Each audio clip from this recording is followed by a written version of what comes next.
right, thank you, brother. Thank you. Let's go. Right, so I'm gonna introduce you and then we get started, right? All right, cool. Welcome to the Dyckman podcast. My name is Kevin Ben Kosman. This is a what's the thing? I'd rather drink leyenda all fucking. Are we rolling? We rolling? Cool. All right. Welcome to the Dyckman podcast. An original experience is told by a group of friends from Dyckman, New York City. My name is Kevin Ben Kosman, and this episode is powered by Full NYC, encouraging confidence. Now, today I have a special guest.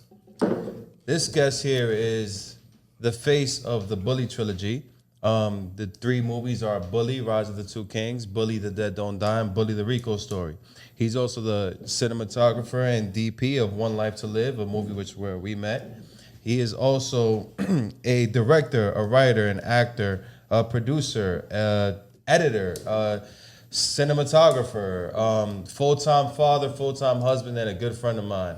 Alex, Hugo, thank you for coming. Man. Good looking, man. Appreciate you. I never got a introduction like that, so there's always a first, right? Yeah. That's just I'm not gonna hold you, bro. I've been working on that intro all day. You was practicing in the shower? Yeah, because one thing I want to do with this podcast is whenever I have a guest, I want to give them like the like you walking into the boxing ring, like how I'm gonna get you to be like, yeah, oh, he's really talking about me, like I'm one of those. Nah, yo, bro, I was ready to go fight and shit. I just seen I seen that fight this weekend. The Spence with Crawford and Spence. Yeah. So you gave me like a better introduction than Eminem gave Spence. Yeah, you know. So I'm feeling that. I'm feeling that. Yeah. That was right. Thank you. But yeah, man, let's get right into it. Just for everybody watching, I met Alex on the set on the pre-production of One Life to Live. But I've been a fan of this guy since before I even met him. So just us having that relationship, that working relationship was amazing. And then the way that we just developed it, and now you pretty much family at this point. Like, Word. We have so many things coming on together. But I know where you got started. I want to get the people a little more familiar with you or familiar at all. So tell me, man, where were you born? Where were you raised? Tell me about your childhood. Sure. So I was born in the Bronx by Yankee Stadium. I was born in Bronx, Lebanon, if you want to know, you know what I'm saying? Mm-hmm. All the details. But I was raised by Yankee Stadium, so that area is kind of crazy because, like, you get to be in a landmark area. You know what I'm saying? The Yankees, the Bronx Bombers. Ain't nothing better than that. Sure. And being a kid, like listening, like my window was right. I could see Yankee Stadium right there, like literally. And every time they hit a home run, I didn't have to have a TV to know. Those sirens go off. You can just hear the people. And people screaming. Yeah. It was just explosive all the time, you know? That area is really particular because it's still the hood. Like, people don't get it. Don't like people. If you're not from, I don't want to say New York, because you could be from New York and know that's the hood. But if you're not really, really from like the Bronx or New York, people going to think that, that's a tourist area because you got Yankee Stadium, obviously. All the bars around there are Yankees. I don't know if when you were that's now. That's what I'm saying. That's now because when I was growing up, it was Crackhead Valley and Dusthead Valley. I didn't even know that. Just like the rest of the Bronx was. Ain't nothing special. Like during the day, you got the courthouse over there. You got the police precinct in the train station. None of that shit matters because once the lights go out, the hood comes out. You're like roaches. Yep. So and the cops never came out to bother anybody. They hear gunshots. They ain't trying to go there. You know what I'm saying? So I grew up in a place where it was a double-edged sword. Like it was nice during the day. And then, sometimes shit popped off during the day like everywhere else. Of course. But at night, that shit was crazy. It was like the zombie. It was like Walking Dead, bro. my block was crack infested. Like I had friends that their parents was crackheads. And you know what I'm saying? And back then, when you're a product of your environment, you don't notice this shit. You know what I'm saying? Yeah. Like it's normal. It's normal. Like my boys there was almost, black, I don't know what they say now, African American, whatever the fuck. We used to just say black, you know what I'm saying? So, we still say that now, bro. Yeah, people are so political these days. So, nevertheless, back then, that was where I grew up with just black people, you know what I'm saying? That's why I don't really speak Spanish like that, you know what I'm saying? Because I only grew up with them and then Jamaicans and Guyanese, you know what I'm saying? And stuff like that. That was my You know, block. I went to a middle school and high school put together. It was one of those 6th grade through 12th grade schools, and it was right behind the Supreme Court. So I pretty much, you know, when you're in school and you spend a lot of time in that area. I also worked at Yankee Stadium, so I don't want to say I grew up there, but I spent a lot of time in that neighborhood. Me, when I was in high school, I was the guy that Spanish people would call me too black, and black people would never accept they were me like, as black. They were never. like, you're too Spanish. So You're like Spanish, you know what I'm saying? yeah, I was like at one point I was the only Spanish kid on the basketball team. Yeah. and all of my homies was on the baseball team. Exactly. I'm like, that's not me, you know. Yeah. So yeah, I could kind of relate to you on that. A filmmaker, you at this point you have what 5, 7, 8 films? Out there being distribution. Yeah. I got the Billy trilogy, which is what you said earlier, which is the Rico story is the most popular one because it's the last one, is the one that I actually put my heart out and I already was experienced. The first one I shot on my iPhone. You know, I shot the whole movie on my iPhone. The whole movie on your iPhone. The iPhone, yeah. So and that was your first movie. That was my first movie. I shot the shit on iPhone. So let's slow down a little bit because that you just gave me a lot. The third one is the most recent because the third is the most popular because it's the most recent, and that's the one that you have the experience from the first 2 in. Yeah. You put your every resource, you made all the phone calls, and boom. Yep. Now the first one, you shot the whole movie on your iPhone. Yep, the whole movie. All right, so what made you? So I want to baby. So it was actually a series, but I made it into a movie. All right, cool. So we'll get into that too. So I want to baby step this. What made you? When was the moment you decided I want to be a filmmaker? All right, so that's. So I used to shoot music videos. As we talk about your childhood, Yeah, you got to pour me a little something else. All right, so I started shooting like music videos. I used to shoot fucking Sweet 16s, baby showers, weddings, anything that make me money. You know what I'm saying? And this was all on your iPhone? No. This was like a regular camera, like the one that he has right there. Like I used to shoot things on that camera. Okay. Right? But there was a point in 2014, I was with my boy, Arande Baltimore, which is my co-star, Valentine, in Bully. You know what I'm saying? So it was Rico and Valentine. And so me and him are in DR with all our friends and our wives and stuff. We out there hanging out. While everybody's partying, we be behind the bar getting drinks. And I just was sitting there and he was like, yo, you all right? And I'm like, yo, I'm tired of this shit. I'm tired of shooting music videos. I want to shoot a movie. I want to do something. You want to take it to the next level. Yeah. So he understood me. And he was like... And you were on vacation, you said? We was on vacation. And this is the guy that ends up being your co-star in that movie. Exactly. That is fire. Keep so going. we here, and then he said, so what you want to do? And I'm like, yo, I want to film a movie. I just don't know what. So we here drinking while everybody's partying. All our people's just like doing their thing. Y'all over here plotting. We over here plotting. Facts. At the bar. So we create we create 2 stories. And long story short, we created at the bar while you was at drunk. the bar for like 2 hours. We there creating 2 stories, just brainstorming. 2 separate stories. 2 separate stories. Nice. So one was a boxing story, and then the other one was Bully, right? So the boxing story was like we was leaning to the boxing story because the shit was fire. Okay. So Mayweather's fighting Pacquiao that night. So we over there at we was in DR actually. We was in okay, I remember that. They fought on my dad's 50th birthday. Yeah, so that day, yeah, that's when we created Bully. Day when they fought. So anyway, we go to the fight because the resort was showing the fight outside by the beach. And the first fucking trailer they show on the Mayweather with Pacquiao fight was Southpaw. Yes. Remember Southpaw? Boxing movie, yes. So dude. So that put the ultimate battery in y'all back. No, because the story we was talking about was like similar to the Southpaw shit. So I'm like, yo, I'm looking at him. We here chilling and we look at each other. I'm like, yo, and we said, let's do Bully. And that's how that Bully came around. When I came back home, we came back home. He thought I was just gonna like just sit on it. I wrote a script. No. And then I called him up like 2 weeks later. I said, yo, I got a script. And he said, word, we doing it? I said, we doing it. And I said, but I'm not gonna shoot it with my DSLR, which is because it was like 720, wasn't quality. So iPhone was a better quality than the camera you had? Yeah. So iPhone 6. Shout out to Apple. Yeah, iPhone 6 or 7 is the one I shot Bully on. Nice. And they had already like 4K or something like that. So I shot it on that. Nice. And then, but it took us like the first movie took us like probably like 4 months to shoot. You know what I'm saying? 4 months to just the filming part. Just the filming part. Okay. So we shot a short film. That's a long time. And then bro. we shot the movie. So there's a short film that nobody ever saw. Uh-huh. We shot the short film, and it was dope. And they said, "Yo, this girl came up, which is one of the co-stars. She plays the prostitute. She said, "Yo, there's a thing." She's like, "Yo, let's do a web series." And I was like, "What the fuck is that?" And she told me. And I said, "All right, let's do it." So we did this web series, but I didn't like it, so I mushed it up into a movie, and that's it. So you did. So you initially took the 4 months to make the web series, which was going to be Bully. Yeah. But then you just took the highlights of it and pretty much made a movie length highlight reel. Exactly. That's it. So now I know what the Bully story is about, but I want you to pretty much break down, because this is your trilogy.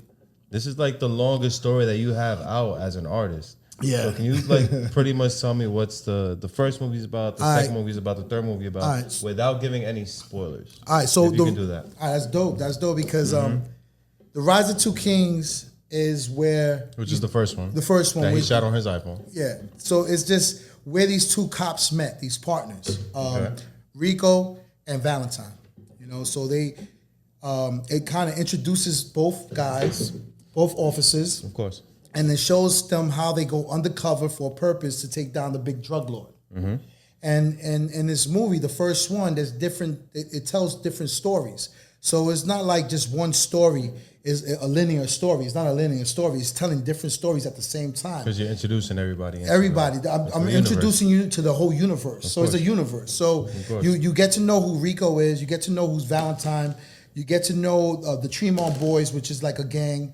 And you get to know who Sos is. You get to know who Zermara is, which is one of the lead actors. She plays the prostitute that the one that initially told you to do the series. yeah, and she plays the prostitute that Valentine falls in love with in part 2. So in part 1, you see her as she's a Dominican girl that graduated college and she can't find a job, so she ends up working at the salon, but there's not enough money to pay her bills. So her friend is like introducing her to like the club life and being a bottle girl. From a bottle girl, she becomes a prostitute. It's like it was like a gate. Open gate. So we show that in the Rise of Two Kings. I'm sure there's a lot of women that could relate. I don't know, but we kind of play with that. You know what I'm saying? So that was Rise of Two Kings, and then it just shows that. Now the Dead Don't Die is basically taken where the Rise of Two Kings left off. It takes place where it's only Valentine's perspective now. Okay. So all we do is before you go, how long in between the two did you take to breaks? Filming? Yeah. All right, so I'm sure you had to. So I shot. I'm sure you had to put it out. Get the what's the word I'm looking for with the R? The reviews, the reviews and all that. The views, the reception, and the feedback. Plan it out. This and the third, then cast, and how are we gonna take it to the next level? So how long did you take in between? So the short film we shot in 2014, which nobody really saw but a seclusive group, and then we shot the movie, the first movie in 2016. Then we shot The Dead Don't Die in 2018. And then we shot the Rico story in 2020 during COVID. Wow, so a 6-year process. Yeah, bro. Yeah. Do you feel proud of what you did? Bro, after it was done, man, it's like I won something, you know, because you know what it is that, you know, people don't realize, man, you can plan a lot of shit, you know what I'm saying? But can you complete it? Yeah. You could talk a lot of shit, but can you fulfill it? Yeah. Okay? And me manifesting it, I felt like I was, you know, like I really, everything I said I was going to do, I did it. And it didn't come out the way I envisioned it entirely because I didn't have the budget for it. So you playing with like my money only. But it was still good enough that I was proud of it, you know? And you know, the reason I asked you that is because you have come a long way. I've come a long way, and I've only been doing this like for real for like 3 years. You've been doing this for way longer. So I know your next movies, I'm pretty sure you look back and you're like, damn, I could have did this. Yeah, all day. I'm like, wow, I really did this. This and you know, third. It's funny you say that because the other day, I haven't seen Rise of Two Kings in years. I haven't seen that shit. And I kind of like, I was bored and I seen my shit on Tubi and I was like, man, let me just watch my shit, give myself a view. You know what I'm saying? I need some money, right? You was drinking or not? I actually was high and shit. Okay. I was smoking some weed. That's usually how it happens. Yeah, I was smoking some weed and you know, some good shit from the medical spot. Yeah. I like to get drunk and watch myself. Yeah. I do a mixture of both. It's a good balance, and I could get in the zone and shit. Exactly. So when I'm watching it, I'm appreciating it because I know I could do a lot of shit better now.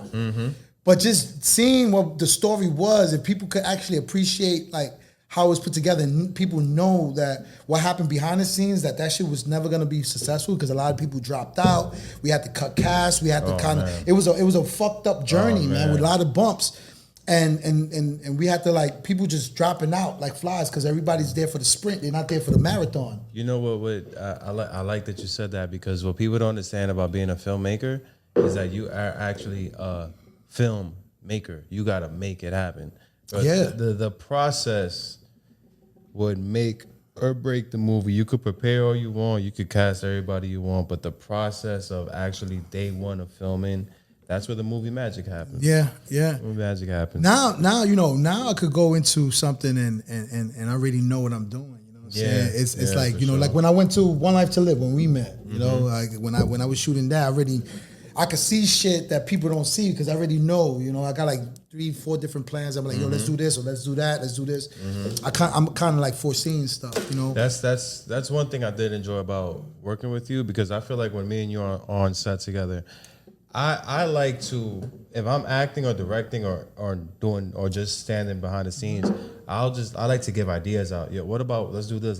Yeah. And you have the ability to see what I want and then add on to that.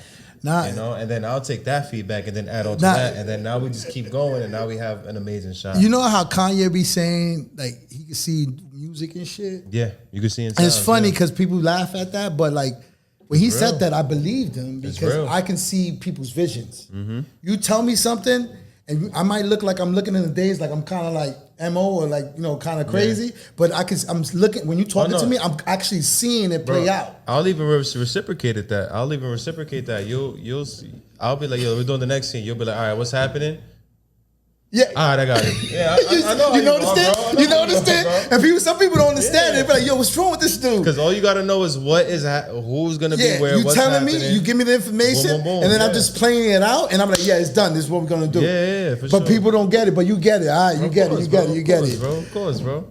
So now, before we move on, I do want to get into the other stuff that you have, but I do want to zero in on music videos and short films. Oh, before you get in that, let me just the Rico story. Oh, I forgot about the Rico and story. the Dead Don't Die real quick. So For the sure. Dead, You're right. The Dead Don't Die is Valentine's perspective on after the Rise of Two King finished. It shows the aftermath. Like they end up getting caught because they become crooked cops, and you know that was their turning point in the Rise of Two Kings. From trying to save people, they become crooked cops, and then in part 2, you just see how that shit went left. From part 2 is just the perspective of Valentine, which is the other officer, and then in part 3 is the perspective of Rico, the other officer. So it's the same days, but from this perspective and that perspective. Nice. So when you see both movies, you could kind of say, oh, that's from Bully Part 2 and the other one is Bully 4. Like you could see why they think things happened. And what triggered everything. So they feed each other. That's so and then, you know, and that's pretty much what I wanted to say. And then the Rico story and the trilogy is on Tubi, is on Amazon, is on Freevee.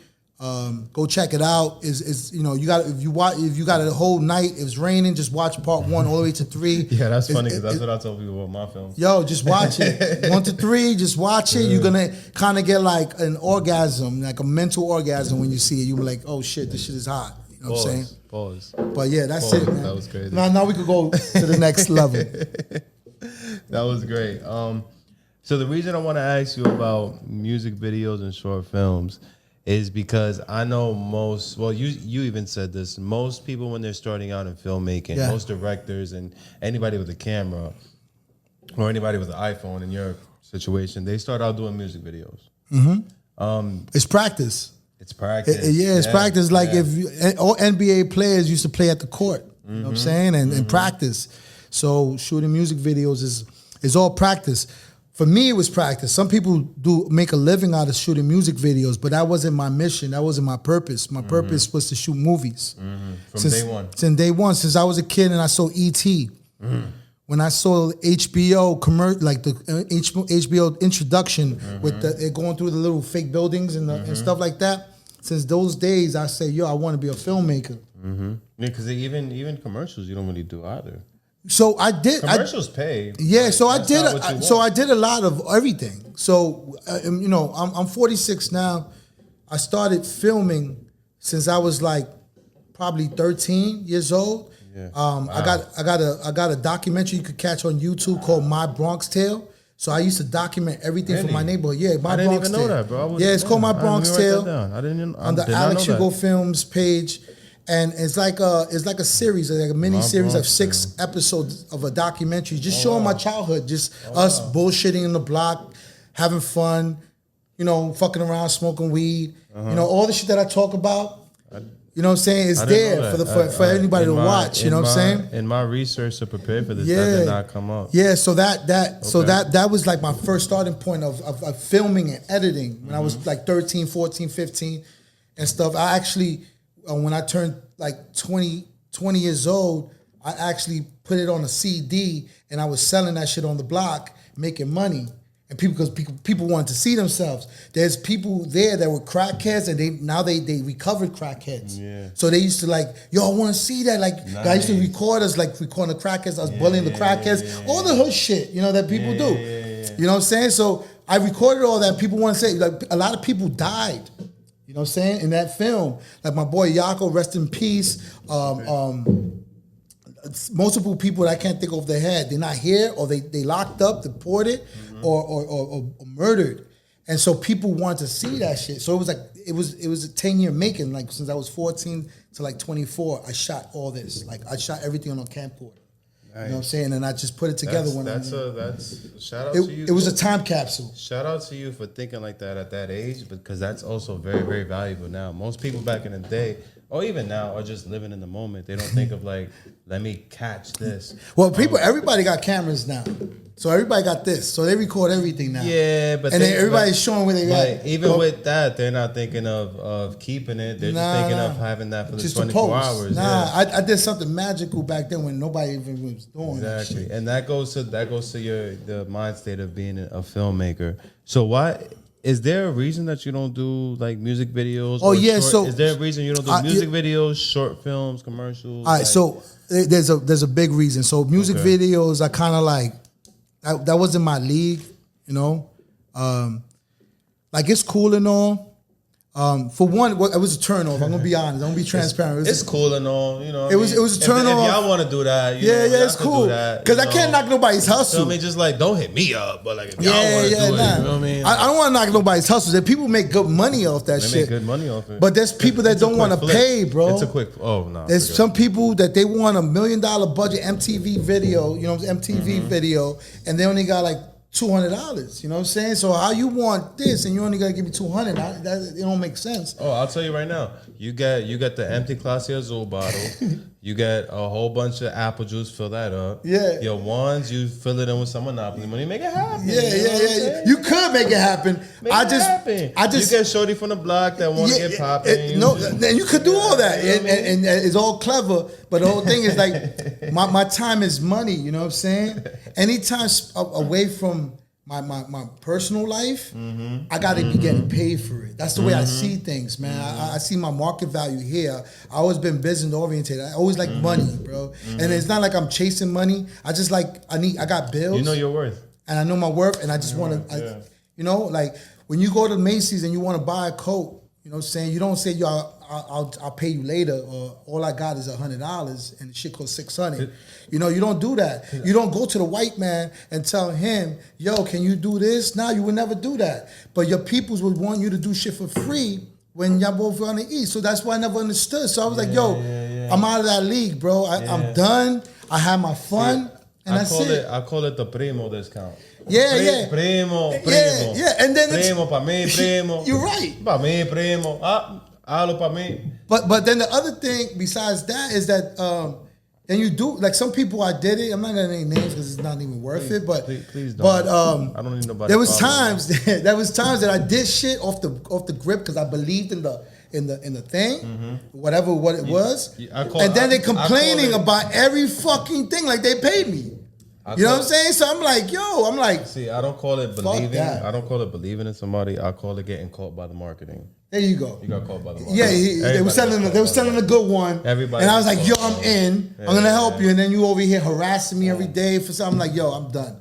So I don't do music videos, and also it's not my crap. Like I like movies. Before you move on, so that's music videos because I'm thinking about it as I hear you talk, and because I've seen you work so much, I don't even know what an Alex Hugo music video would look like, bro. Like. So Alex Hugo. I feel like an Alex Hugo music video is gonna be 8 minutes. No, it actually is. Yo, but man, honestly, yo, like every music video I did, I kind of like made it into a movie. Yeah, you had to. I was a big fan of Michael Jackson. Who isn't? Michael Jackson. Remember Michael Jackson's videos was like fucking 30 minutes long and some shit.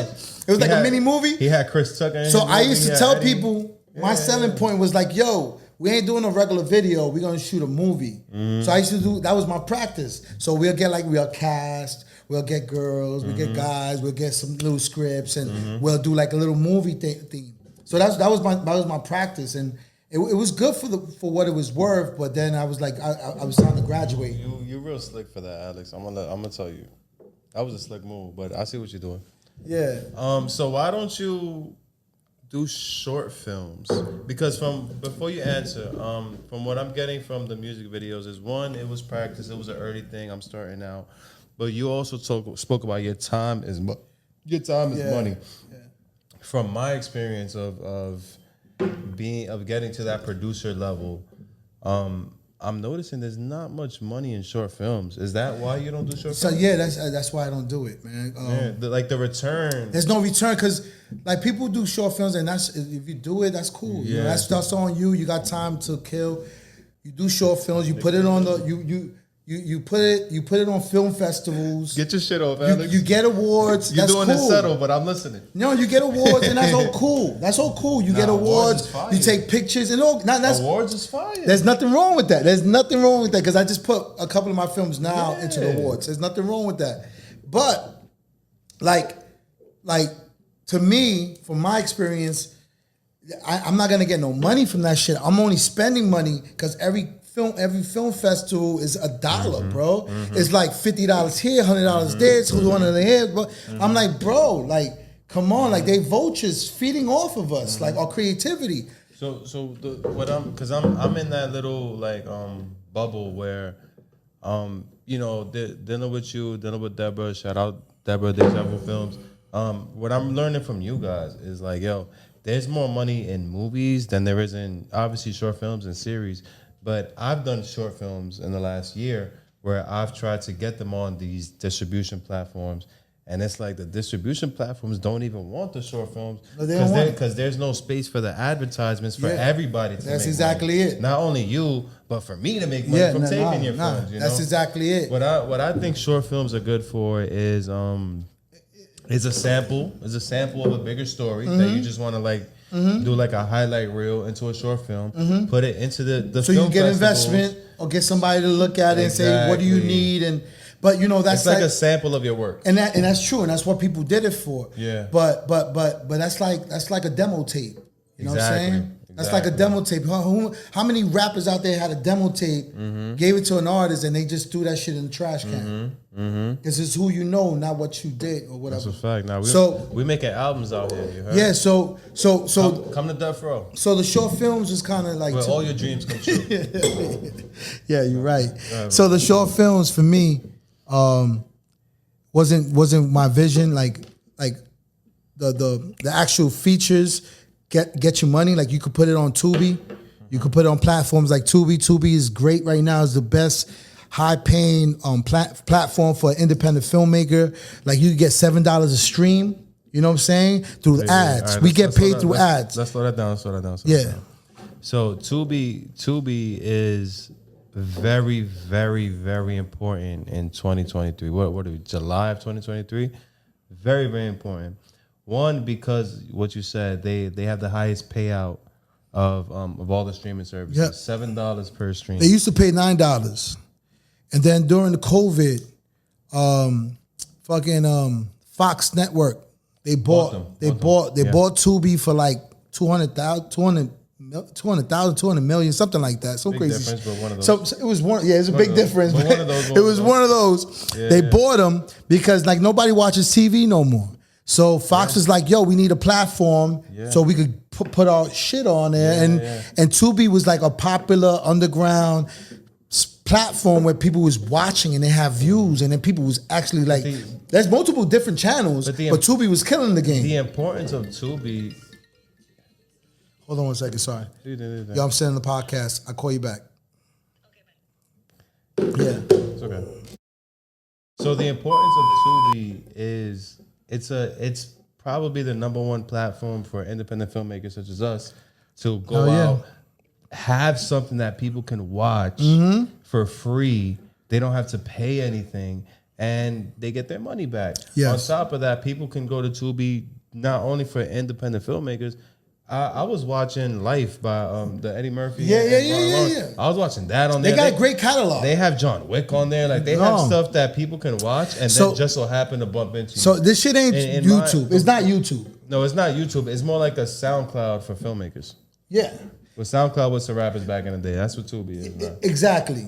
And they got a great catalog. Like if you want to watch Tyler Perry movies or whatever the case, it got them there. They got movies from the 80s, the 60s, the 50s. They got catalog. So it's good to have your movie blended in with some famous movies. You know what I'm saying? And so, not just anybody could get on Tubi. You can't just upload a video on Tubi. No. It's not like YouTube that they had to upload. Nah. So you have to go through a distribution company, and the distribution company might break bread with you, like either 80-20 or 75-25 or 60-40, depending who you are, depending where you at, whatever, or if it's your first film, which studio it is. There's different studios that have distribution companies that they pick you up and then put you on there. Yeah. Whichever pimp you want to go to, because they pimps. You know what I'm saying? They pimps. They be pimping me. Because we not hoes. Yeah, they treated me like a hoe because you know what I'm saying. They take some take your money, like they take a lot up front. That's negotiations, bro. But that's when you learn the game. That's what I'm saying. And it's also you can learn the game all you want, but if you don't have the direct connections to Tubi, you're gonna. No, nobody really has the direct. Only the distribution company. There's people that. So the great thing now is that my homegirl Deb from Deja Vu Films. We love you, Deb. She just opened her own distribution company right now. And so she has direct connections to Tubi and to a lot of other platforms like Vudu, Apple TV, all that stuff. So she just opened it. I love her for that because she's a warrior in this game. Like she never quit. She tries to figure shit out, and she figured it out. She found the Da Vinci Code. She broke it, and now she has a platform where she can help more people, more filmmakers in the community get up in Tubi. You know what I'm saying? You know what's crazy? Even we talk about that real quick. Even with that, she still fucking has to fight, bro. With all her credits, all the reaching out that she does to help people that she doesn't have to, she still has to. Nah, she's a warrior, man. You know, Deb is crazy because like on set, right, when we was on One Life to Live, she was driving me nuts. She is crazy, bro. She goes, she goes 0 to 100 real quick, and sometimes like me and her go at it, but like not disrespectfully, but we kind of check each other, and then we're like, yo, chill, like you know what I'm saying. And then we good, but yo, she's like big sis. You know what I'm saying? She's big sis. I got much respect for her because she's the one that actually put me onto the game of distribution. Like I was trying to figure it out, and I was asking the universe, like, "Yo, I need something. Like I gotta find somebody." And she knew somebody. I knew somebody that knew me, and kind of we connected, and it was a wrap since then. Let's keep moving on because that's a good transition into One Life to Live. My story about Deborah, bro. The way I met her was. I showed up to the auditioning for Pocket for the Game 2. Yep. And when I got there, you know, Deborah likes to give people opportunities. I was already a trained actor. By the time I got there, I just didn't have any work. So yeah, it's funny you say that because you used to hit me up. Me? through Instagram. I know. And you know, I get hit up by a lot of actors. People, and then you hitting me up, and I'm like, I don't even know you at the time. I know. But you just like another actor that's hitting me up, and I don't have work at the time to call you and say, yo, I got some auditions. So I kind of like put everybody on like standby. But then when I see you on set, I'm like, yo, that's homeboy that was in the that would hit me up. Yeah. And you did your thing, brother. Like you really did. I didn't know you was a trained actor. Appreciate you. Yeah. I started acting at 15, but to real quick to wrap up the story, when I got there, I looked around. I'm like, oh, these people ain't actors. Oh, good, I got it. And she gave me a cold reading. Like she was like, yo, this is she was like, yo, this is your script. I'm gonna give you some time to do it. And I'm like, Tom, I don't need no time. Like, I does it. You in there? That's it. So I'm like, yo, let's just do it right now. I did it, and she was like, all right, cool. I'm gonna put you in the movie. Then she had this other movie who the plans went they're not doing it no more. But Butterflies? No. It's a movie that they're not doing anymore. Okay, got it. But I showed up to the second audition, and she was like, "What are you doing here?" And I'm like, "You put up an audition. You think I'm not gonna show up?" And she was like, "All right, here's the scene." But I had head of Capri. Capri, what up? I had head of Capri ahead of time, and Capri sent me the scene. I'm like, I don't need that. It's already memorized. And she's like, what? Memorized. So I did it, and she was like, yo, Kev, you never got to audition for me anymore. Like, you family, you good. And on top of that, it's funny you mentioned how I used to hit people up because I really used to do that. I still do that to this day. No, you have to. That's you're on your grind. You're on your grind. But she hit up this other director who I'm not going to mention, and he was ducking me. He still ducks me to this day. Yeah. But Deborah was like, nah, I'm going to hit him up for you. And I was like, oh, yeah, tell him check his DMs. Made a call. I was on his show like 3 weeks later. And shit. Nah. And she was also the person that got me into directing. I didn't know I could direct until we showed up to One Life to Live rehearsals, and I had the whole shit memorized. I was prepared. Nah, we had a conversation about that. That's funny you say that. Oh, great. And she was just like, yo, Kev, I need help. You're directing this with me. Like, I'm going to give you a position. And I was like, all right. And here we are. Nah, we had a conversation about that. A year later, I have 3 or 4 directing credits under me just because of that one opportunity. Nah, that's dope because I remember first, take a step back. She shot Chain, Pocket Full of Games 1 and 2. And then, like 2, I wanted to shoot for her, but she said, nah, she wanted to stick with the same director. So I said, all right, cool. So the next project, just call me because I want to shoot your next project, which was One Life to Live.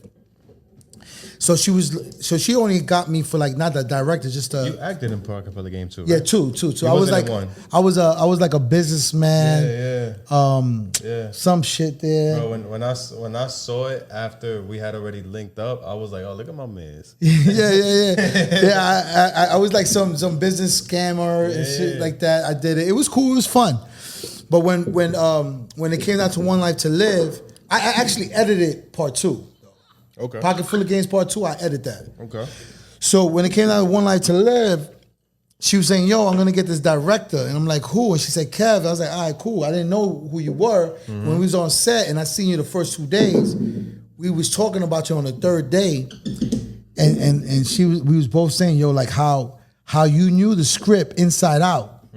Like you literally knew the script inside out. You knew the pages, the scenes, like off the top of the head. And I told her, yo, I'm impressed because I worked with a lot of people, but not everybody got that shit in their brain. They got to refer to paper, but you really did your due diligence to like understand the script. Sure. And not only understand it, like the mood and all that. So I fed off your vision. It was easier for me. Appreciate that. When I'm there, like Deb's like, she likes to yell a lot. And I know you watch me there, but you like to yell a lot. I think she knows that. But she's very crafty because she could get something out of people. Exactly. Dope director. Exactly. But when you was like kind of like saying, yo, this is the scene and this is page 2 and this is how it's supposed to be because this is the backstory of it. I'm kind of seeing the whole thing. I'm like, oh, I'm not gonna shoot it like this. I'm gonna shoot it slow motion. So the slow motion came in because I was going to give you the mood of what you're supposed to be feeling. So that's why I played a lot with One Life to Live. I played a lot with those slow motions. Once I saw you do slow motion one time, I was like, oh yeah, I already know how to use this. I know where to use this. One thing we also got to give credit to Capri too. Because Capri's a warrior, man. Capri is a warrior. we cannot do what we do without Capri. Nah. And Capri, that's a hard work. That's a whole different job. Capri is her secret weapon is what she does on set, because you just gave me a lot of credit, but I couldn't do that without Capri. Yeah. Because whenever I didn't know what to do, I'm like, yo, Capri, what we doing? Yeah. I bet. All right, cool. Now I know how to talk to you. I know how to talk to you. I know how to talk to you. Now it's all bringing it together. But we definitely have a great team. No, we did, man. That's why that movie is so, like, I don't know if y'all didn't see it, watch it.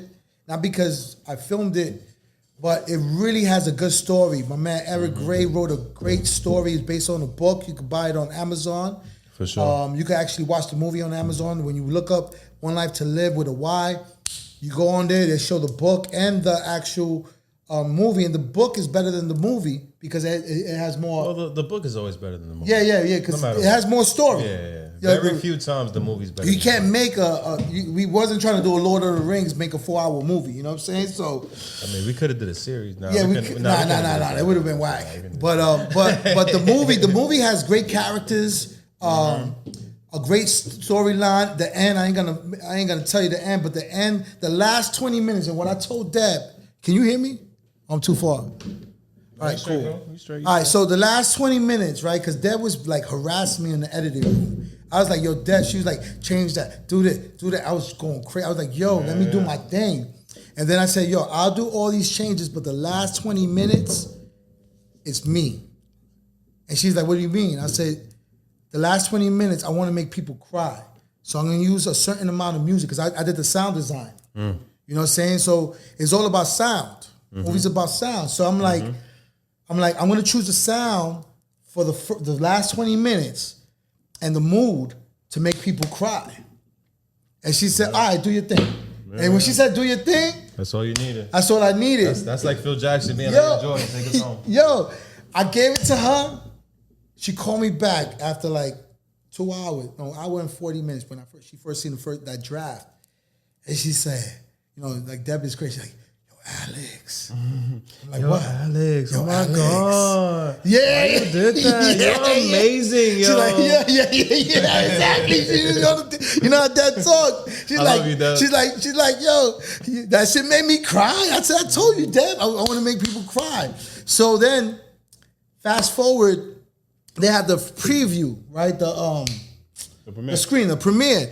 I couldn't make it because I'm shooting. I was shooting a reality show called Front Cover Reality He couldn't Show. make it because he was getting too much money. Yeah, so I He's sugarcoating it, but he was getting the bag. Whatever. I flew to Florida to shoot this reality show about 20 strippers in a mansion, trying to be on a magazine. It was a crazy experience, but we're not talking about that. And I chose not to go. Yeah. So I'm filming that, and as I'm filming that, I get a call. I should have went though. And I get a call. Yo, my man, I got so many, like, I'm filming. Like, I wasn't holding the camera. I was directing and making sure that my guys, I had 7 cameramen, making sure they all in the right places in each room. And I'm getting boom, boom, boom. My shit's going ham. The day of the fucking screening. And then I see Miko. If people don't know who's Miko, he's the guy that plays Mouse in Euphoria. Oh, before you go, we just had the Angus Cloud who played Fez in Euphoria. He passed away like about 3 hours ago. No way. Yeah, it just happened. Rest in peace, man. Rest in peace. I didn't know that. Rest in peace. Let's just give like a quick moment of silence for him.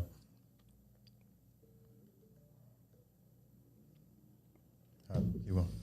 All right, so Miko calls me up, and he's like, yo, I just seen it, and he's like teary. But he's a thug. He's a super thug. Like Miko is a super thug. All day. He ain't acting. You could just look at him and no. He's full time.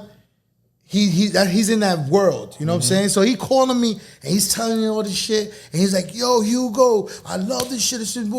Yo, he gave me my flowers, and it came from Miko. I was like, all right, yo, I touched his heart. Then I touched a super thug. Like this dude is a killer. And he was like, yo. Allegedly. Like, allegedly. Yeah. I'm just fucking around. No. He ain't do nothing. I'm just saying. In the movies. In Euphoria. Exactly. In Euphoria. So he's telling me, yo, One Life to Live, that shit's fire, blah, blah, blah. He's just, boom. After that, we spoke for a bit, hung up. Somebody else calls me. I had like 10 people call me. Let me stop you right there. Did you get any drunk texts?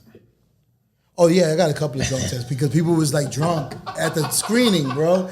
There was a lot of people who was drunk at the screening. Yo, Alex, you don't even know I couldn't even do this without you, bro. It was all you, bro.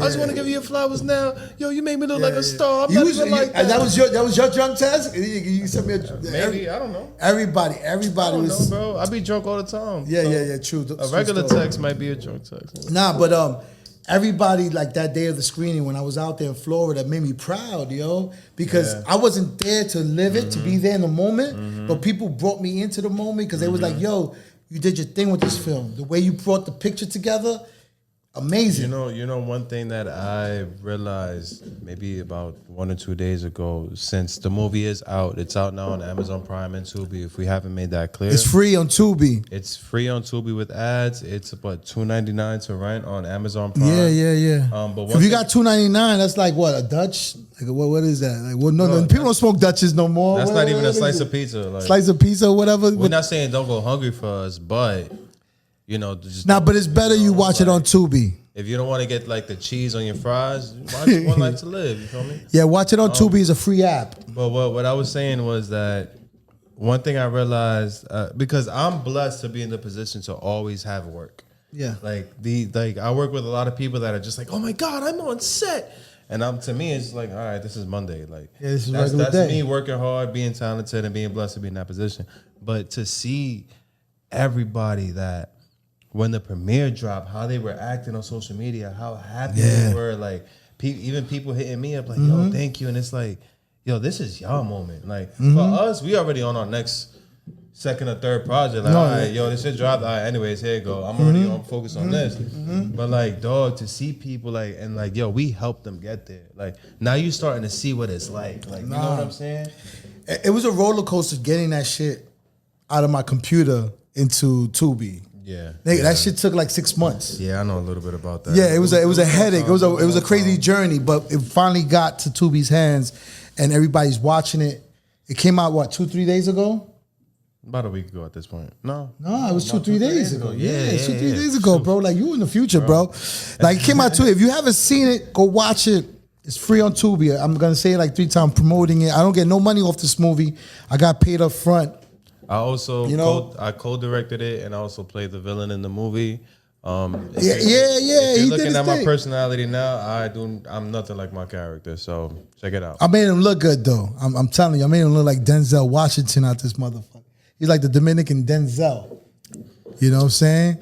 But Then said. Yeah. Then said. There you go. Then said Washington. Yo, Denzel do look Dominican though. Keep it real. Nah, he do look like a cab driver sometimes. He do. He don't let his hair he let his hair like just wild out with a little peak. Yeah, he do. Especially in Training Day, he definitely gave me like. He did with the chain and all that, with the tight shirt. Gave me like vibes. Like, yeah. He's a man though. Respect. For sure, but yeah, let's go into what else you have coming out. So I'm blessed to actually know you. So I know you have 2 movies coming out this year. Yeah, yep. You have Daddy of the Year, which is hilarious, by the way. I haven't seen it, but everything you showed me has been funny.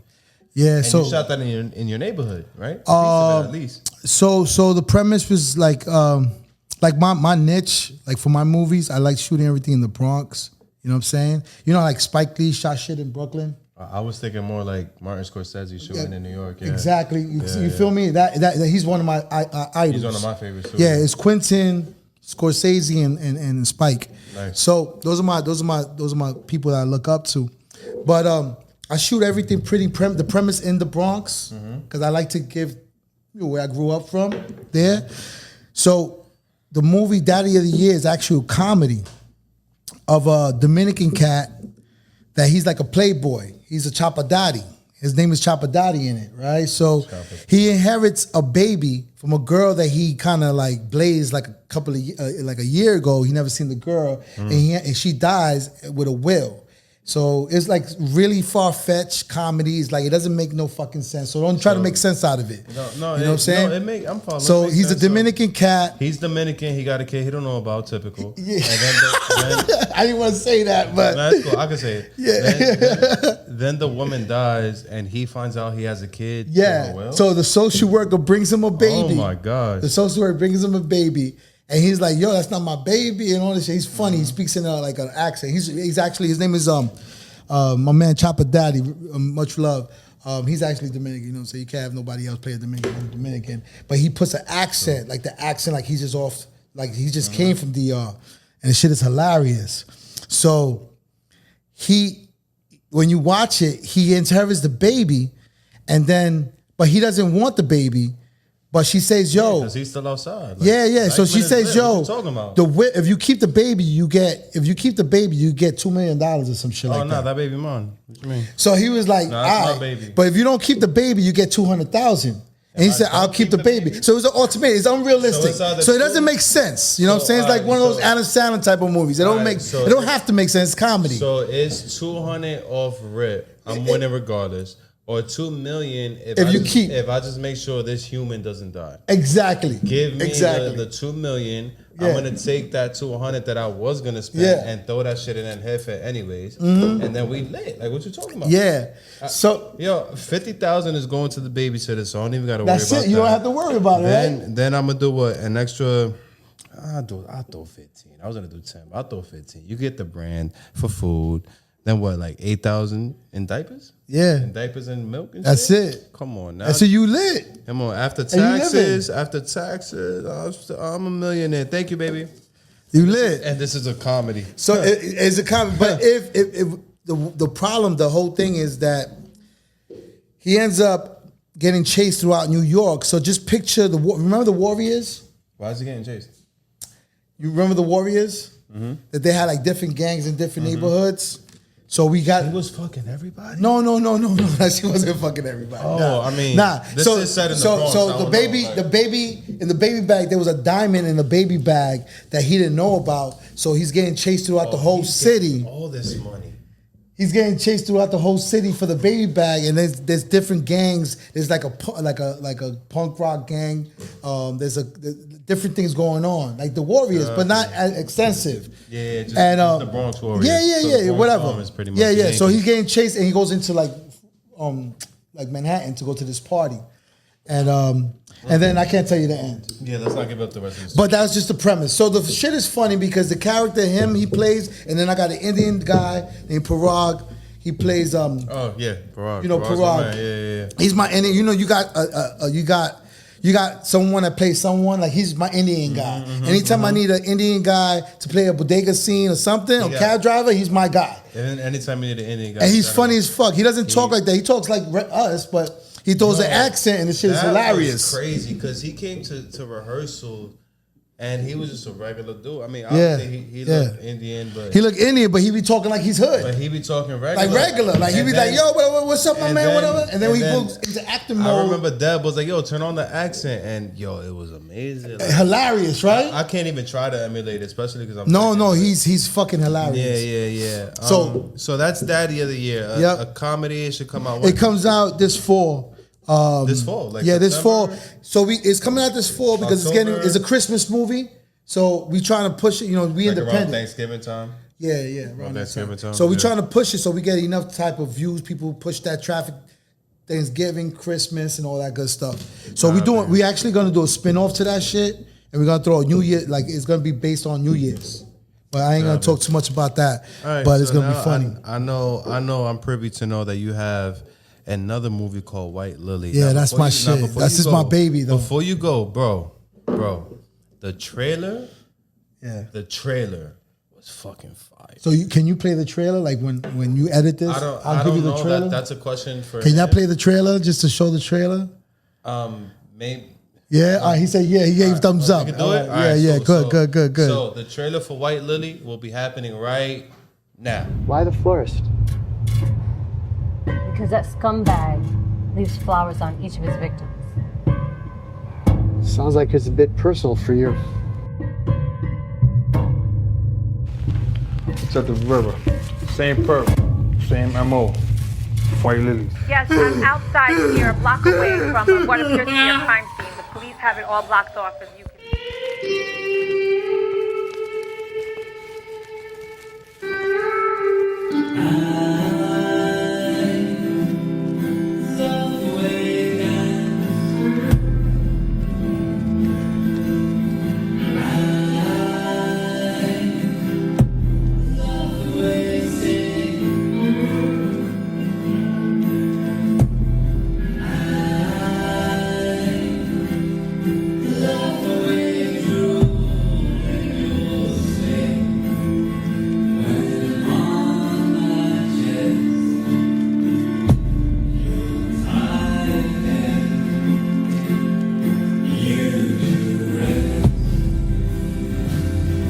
You look familiar.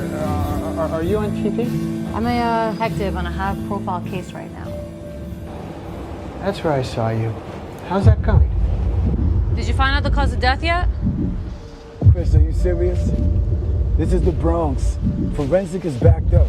Without alarming anyone, I just want to stress that your personal safety comes first.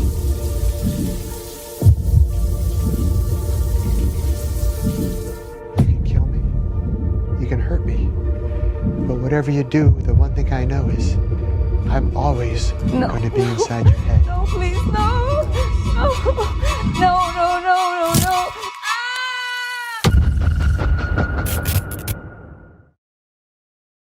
That trailer is Yeah. fucking fun. When you dropped the trailer, I Yeah. low key was tight that I'm not in that movie, bro. Like, Yo. 'cause that shit really looked fun. And I'm not saying That that, was- as like your man. I'm Nah, saying that nah, like, yo, nah. I would watch that. Nah, it's different, man. It's a horror film. The guy that plays the lead actor, plays Richard Graham, is called. His name is Robert Michaels. So you know, How'd you find him? so I went to acting school back in 2014 when I decided to make movies. I went to acting school to understand actors. And how can I direct? Oh my god, thank How can I direct actors if I don't know how to act? Oh, that's a whole nother thing. I'm gonna write that down. Keep going. So I studied method acting, and I met him. He was like my acting partner in the scene, and we always said that we wanted to work with each other. And then in the future, he was in Nice. Bully. He played a scene in Bully, you know. Nice, nice. But I wanted to make a movie out of him because he's such a dynamic actor, and his mentor was the guy. Remember the Cosby Show? Of course. You know Cosby's father in the show, the old man with the gray hair, the afro. He's Cosby pops. Not off the top of my head. Well, but yeah. well, that guy was his mentor. Brought him to New York. Wow. And he did plays and all that stuff. So he was an actor since he was a kid. He was brought here by him. That's his story. So he's a dynamic. He got range, bro. So long story short, I made a horror film about a guy that's a stalker. He's awkward, socially awkward, and he kind of he follows chicks. He stalks women and kills them. I'm just gonna give you. some Jack the Ripper shit. I'm just gonna not even that. Even worse, bro. Yeah, don't give away the movie. Even worse. Like he does something else. He kills them a different way, where it's not gruesome, but it's gonna make people like fuck with their minds, right? All right, you set it up. You set Yeah, it up. yeah. So what made you think of that crazy shit? All right, What's so- wrong with you? Like, nah. What was going through your head to be like, yo, I'm a Nah, what happened what? was so I'm a big visionary and I like to build with people. So one of my actress, she had called me up one day and she said, "Yo, we should make a movie about XYZ." about her ex. Why? Because that shit happened. Yeah. So she told me, I said, "Yo." That was great. I said, "Yo, what's up?" You know what I'm saying? All right. I said, "Come to my crib. We'll write it." So we wrote it the same day. I'm not the same day. She told me. A week Yeah, I just started later, writing it. we came to my crib, and we was just typing away, and we took turns, and we just dropping ideas. In 10 hours, we wrote the whole script. In 10 hours? 10 hours, we wrote the whole fucking First script. draft. No, everything. 10 hours, the whole script. Oh, no. Nigga, we was in the zone. Heard you. After that, I said, all right, we're gonna put in production. COVID hits, kind of delay shit, but we shot some shit, and then we finished it last year. And then it took me like probably a couple of months to edit it, and I finally finished it 2 days ago. I showed it to a couple of people. People was like, "Yo, that shit is different. You never seen a fucking horror film like it before." Yeah, and you, bro, I'm telling you, did your thing with the trailer. I'm so confident with the trailer that I think you should put the trailer itself into festivals. You might win some awards just off the trailer. Yeah, I'll do that. Like, I'll take your advice. I'll take your advice. Nah, for sure. Cheers. So that's see, you got it. Now the eyes, bro. Come on, man. bro. You got to cheers with the eyes. Now we got to do it again. Cheers. Thank you. I don't be looking at dudes' eyes though, man. Like nothing against you. I just don't be looking at dudes' eyes, like gazing into your eyes, like that kind of, I don't know, bro. All right, but I'm fucking with you. But the I'm rules fucking for with you. cheers in All is you gotta look at cheers. it. Salud. Look at niggas' eyes. Yeah, when you blink in your eyes though, that shit is awkward, bro. You gotta look normal and shit, you know. But anyway, Cheers. salud. So yeah, that's pretty much it, man. So White Lilies is gonna come out. I'm working out a contract right now with the distribution company. Whatever we decide, it should come out like in the fall. I want it to come out before October because I want to push it for like Halloween type area. So you want to drop? So you want to drop White Lily in October and Daddy of the Year in November? Yeah, back to back. I want people to know when they see that logo, like I'm coming. So last year alone, I shot 7 movies. Okay. So I got more movies in the crates. So well, that's what I got more movies in the That's what crates. I was getting to because what I was gonna say next. Nah, I got a whole like. So all right, so let's slow it down a little bit. What I was gonna say was I don't want you to put out movie after movie and then have two movies out and have people Nah. So, I got movies in the crates, man. Last year I made a decision. So I wanted to do the Tupac of movies. Remember when Tupac had like mad albums and shit for no fucking reason? I say, yo, life is short. Fuck it. Let me just shoot fucking movies. You know what I'm saying? All last year I was shooting movie after movie after movie after movie after movie. I'm not gonna title your but not like Tupac. No. I'm not gonna title your ambition. I'm not gonna redirect your ambition. What Tupac used to do was, which is smart in my head. If I have 6 hours of studio time, I'm gonna record this music and I'm gonna tell the engineer to mix it later. Yeah. Because why would I record a song in 15 minutes and have this person engineer for 45? So I'd rather just record a whole bunch of movies, a whole bunch of music, and have them recorded later. He was maximizing the minimum. That's what they call maximizing. Is that what you mean by I'm just gonna film a lot of shit, have it, and then edit it? There you go. All right, cool. That's what I'm talking about. Got you. Because usually people are film a movie, then edit it, then put it out, and then work on the next shit. months later start it over. I said, nah, in a year, so Tupac has 6 hours, it's just him in the studio rapping. Yeah. In the movie world, you gotta get 1,000 motherfuckers together and kind of figure that shit out. Yeah. So I said, yo, I got a year. Yeah. I'm gonna shoot. Before I could only shoot like one movie. I said, fuck that, I'm going ham. Yeah. So I built a formula where I shoot movies within 7 to 10 days. Yeah. And I was just shooting them, boom, boom, boom, boom, boom, boom, boom. And anything happened, I'll take some breaks and then keep on going. Copy. Nevertheless, I shot 7 movies last year. Copy. All right, cool. So I'm gonna wrap this up a little bit, like another 7 to 10 minutes. But one thing I did want to ask you is, you know what? Before I even get there, tell me some of the projects that you feel like you would have coming out within the next year or so. Like So Issa, think that you're working just like so Issa is front cover reality show. I mentioned that. That's 20 strippers in a mansion trying to be on the front cover of a magazine, and so that's gonna be coming out next year in February. We in talks with different networks. I'm not gonna name what network is gonna watch it. Yeah, I'm not gonna do it. Yeah. So we in talks with certain people. But that's a reality show. I never did a reality show before. The other project is Issa. It's about a girl that get molested by her stepfather. It's a drama. It's gonna make people cry. I'm assuming it's not a short film. It's not. Nah, I don't do short films, bro. Only features, man. Fair enough. Don't be embarrassed. I'm no disrespect to anybody that does short film. I don't do that shit. That shit don't make no money. There's nothing to me. Keep going. So Issa. When is that coming out? So that's coming out next year. Okay. Next So year. everything is like it's the next year. I have this other film called Silent Cries that I'm putting out next year. I'm doing it. Yeah, I did. Hey. She paid me. So we doing Silent Cries. Yeah, Silent Cries. You Yeah. know, you know I'm, Yeah. I know. all right. We're gonna So do it. yeah, we doing Silent Cries. It's a movie.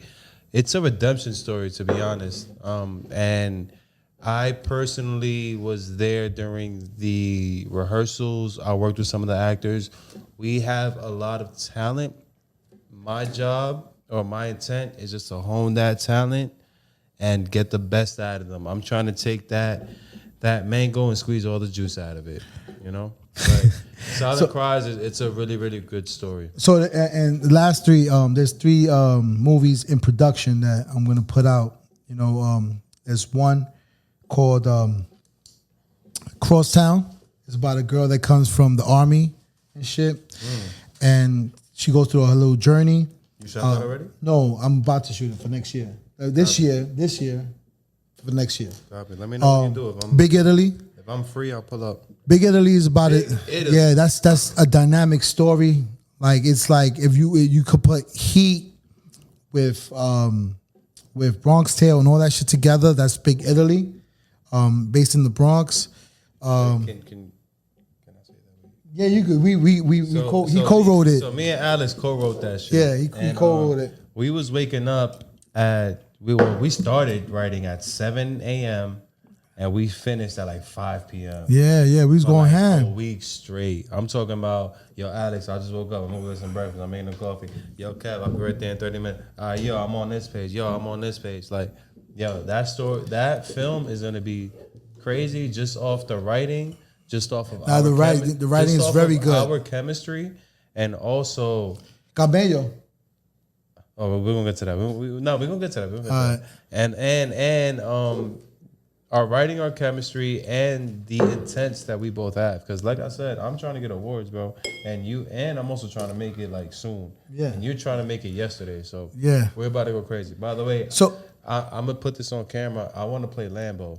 I'm just letting you know. all right, cool. All right. So the next thing, Camello. Yeah, don't tell too much of the story. I won't. Or where we got the stuff from. I won't. But Camello is about a Dominican drug dealer from the Heights. Mm-hmm. And that's all we're going to leave it at. Nah, I'm a little bit more, but I'm not going to say don't say the premise. It's going to be fucking crazy. You never seen nothing like this, bro. The way Camello came about, me and him was driving home off One Life to Live, and we came up with a concept, and I was like, bro, why are we waiting? Let's just write it. And we wrote it, and I'm playing the main character, he's playing the villain, and we're both directing it together. It's going to be fucking fire. Yeah, but it's going to be some shit that you... I keep on saying that, but just watch my movies, and you understand why I always say it's different.